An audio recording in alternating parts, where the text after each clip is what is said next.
மகாராஜாதிராஜ ராஜகம்பீர சோழ சாம்ராஜ்யத்தின் முடியிளவரசன் சுந்தர சோழரின் புத்திரன் ஆதித்த கரிகாலன் மற்றும் குந்தவை விராட்டியின் சகோதரன் வந்தியத்தேவனின் சிநேகிதன் திருவாரூர் தியாகராஜ பெருமானை வழிபட்டு அபயகுலசேகரன் எனும் பெயர் பெற்றவர்.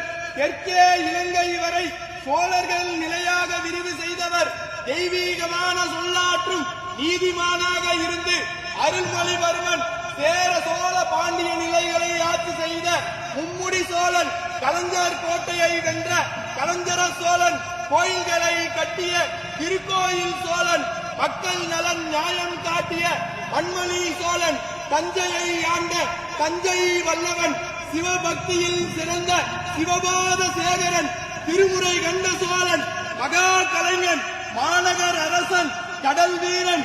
சோழ வம்சத்தின் மிகச்சிறந்த ஆளுமை கொண்ட தெய்வீக அரசன் நம் பெரும்பாட்டன் பேரரசன் ராஜராஜ சோழன் வருகிறார் வருகிறார் வருகிறார்.